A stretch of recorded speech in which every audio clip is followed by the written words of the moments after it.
今次咧，我哋遇到咗一對嘅年輕夫婦啦，佢哋一齊咧喺外國都生活咗一段時間啦，非常之熟悉對方嘅生活習慣。起初咧，佢俾咗一份嘅 mood board 我睇啦，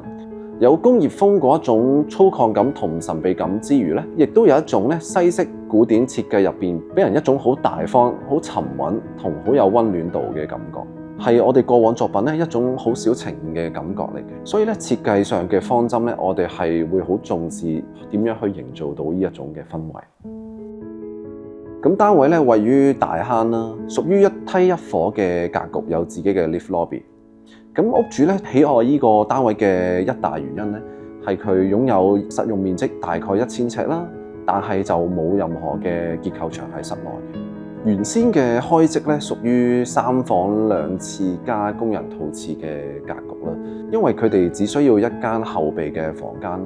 咁我就將佢嘅主人房同埋細房嘅間隔咧做咗一個微調，大致保留翻喺舊位嘅。主食區同埋 sofa 咧設計成咗一個前後互扣住嘅關係，可以滿足到佢哋煮食嘅樂趣，亦都提供咗一個好足夠嘅距離俾佢哋去欣賞電影嘅。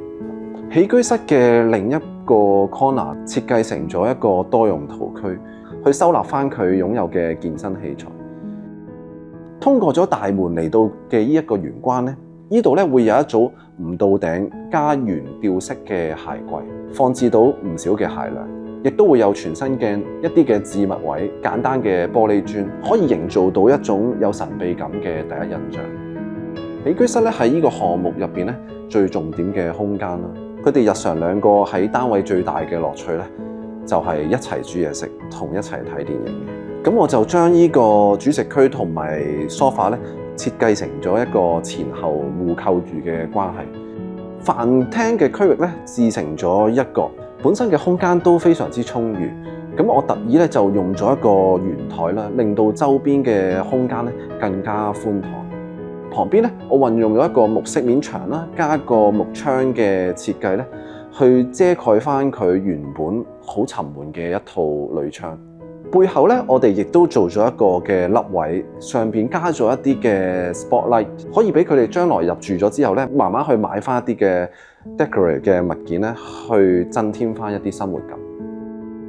起居室嘅另一個 corner 咧，設計成咗一個多用途區，擺放咗一部女屋主會用到嘅鋼琴。同時呢個區域咧，對男屋主嚟講咧係一個 bonus 嚟嘅。佢本身冇諗到會有一個空間咧，係可以設計成一個 gym 房功能。背後咧就設計咗一幅嘅鏡牆啦，配合一啲健身專用嘅地氈咧，去完善翻呢個做 gym 嘅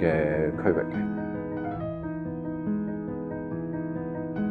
櫥櫃咧，我哋採用咗一隻深藍色啦，代替咗工業風常見嘅黑色。除咗帶出到屋主喜歡嘅氛圍之後咧，亦都可以俾到一種新鮮感嘅。收納嘅方面咧，都做咗一啲嘅小巧思啦。洗手盆嘅前方咧，做咗一個嘅升降門啦，可以將一啲淺身少少嘅調味料咧收藏咗入邊。上邊咧係一塊半透光嘅玻璃啦，背後其實就係個細房嚟嘅。日光咧都可以經由呢個玻璃照到去廚房嗰邊，隔離咧亦都有一啲嘅玻璃門啦，可以擺放一啲比較靚啦、觀賞性用嘅一啲器具。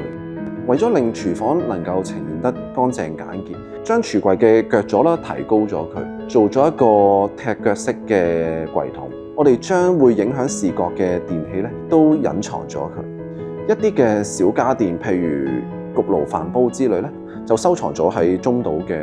區域啦。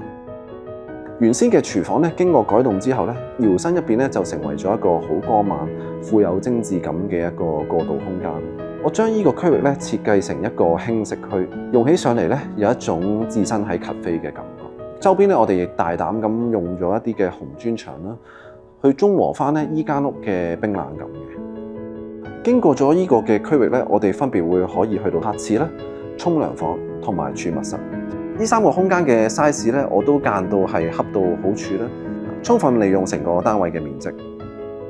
為咗令到起居室嘅空間更加大啦，我將主人房嘅面積咧微微咁樣調細咗嘅，啱啱好可以擺到衣櫃啦，亦都做到3邊落床。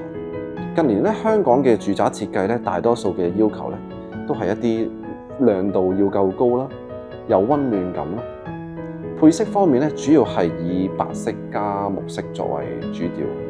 今次嘅項目咧，我哋嘅團隊咧，借由一啲嘅材質啦、配色啦、細節同埋空間改動嘅手法啦，希望俾大家睇到我哋設計背後嘅冒險精神啦，